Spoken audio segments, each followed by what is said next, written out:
As we've been going back through the Clone Wars, the Season 1 episode Lair of Grievous really caught my attention. It's one of my favorite episodes to begin with, but this most recent viewing, I noticed some new themes that I thought were worth discussing. I am a firm believer of the idea that the Clone Wars was the final nail in the coffin for the Jedi Order. Palpatine forced the Jedi, the guardians of peace and justice, into becoming generals and military leaders. They didn't even have to be pushed that hard, and they had the excuse of, well, who else can do this if not us? But joining the war meant going against their original roles as peacekeepers. That's brought up over and over again in the Clone Wars, Star Wars Rebels, and the comics. I think that played a significant part in the general public of the galaxy turning on them as well. They were taken off the pedestal, so to speak, proven to be capable of going against their own beliefs, so when the Chancellor claimed that they tried to take power from him, most of the galaxy easily bought into that. But on top of all that, Lair of Grievous gives us a look into how the Clone Wars affected Jedi training. Nahdar Vebb is introduced as the former Padawan of Kit Fisto. His training was incomplete, but he was elevated to the rank of Jedi Knight anyway. That kinda sounds like Anakin, who is a Padawan at the end of Attack of the Clones, and then without a word, he's a Jedi Knight the next time we see him.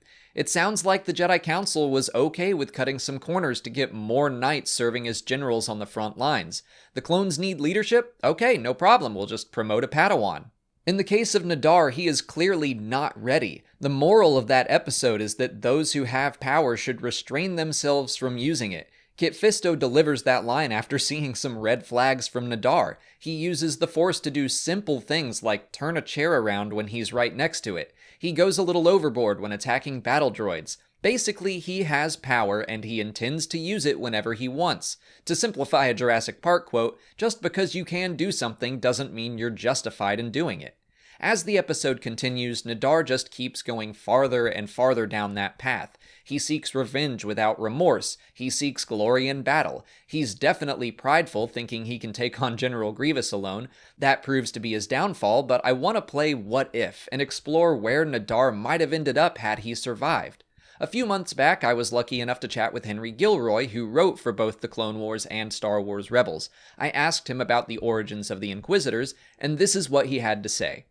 They're definitely, I want to say, flawed Jedi. And I think Palpatine paid attention to Jedi who were maybe vain. Right. Or a little too cruel or brutal. Or the Jedi who probably had begun to fall because they were fighting a war. And I think he paid attention to those Jedi. Most of them were probably sort of younger Jedi who were, now fighting the war and not being as true to the Jedi code as they maybe should have been. So Sure. I think he probably singled those guys out just in case things didn't work out with Anakin. Oh. So then he would have Force users he could basically turn into weapons against the Jedi. That really hit me as I was watching Lair of Grievous again. I think Nahdar Vebb absolutely would have been on Palpatine's radar as a potential Inquisitor. What's more is I doubt he was a very special case. I mean, look at characters like Barriss Offee, who didn't necessarily become an Inquisitor, but she definitely fell to the dark side. I think it's so interesting that there were more people like Anakin who were maybe rushed into knighthood before they were ready. I mean, he was a Jedi a full 6 years before Obi-Wan was promoted to the same rank. And let's go back even further, looking at the younglings and the Padawans. The Jedi were essentially training child soldiers, sending teenagers to the front lines of a war. The Clone Wars completely ruined the Jedi Order. Not only were they brought low in the eyes of the galaxy, but even if Palpatine had been discovered, arrested, or killed, he may have caused irreparable damage to the next generation of Jedi Knights. Could you imagine a whole council made up of people like Nahdar? That's not ideal. Obviously, Palpatine was a monster, but his plans for the Clone Wars had so many layers, it's genius. Once the Jedi entered the war, in a sense they had already lost no matter what happened. But that's all I've got for today. What do you think of Nahdar Vebb and his actions in Lair of Grievous? Let me know in the comments. If you haven't already, please like this video, subscribe to the channel, follow us on Twitter, Instagram, and Facebook, and consider checking out our Patreon page. As always, thanks for watching, and may the Force be with you.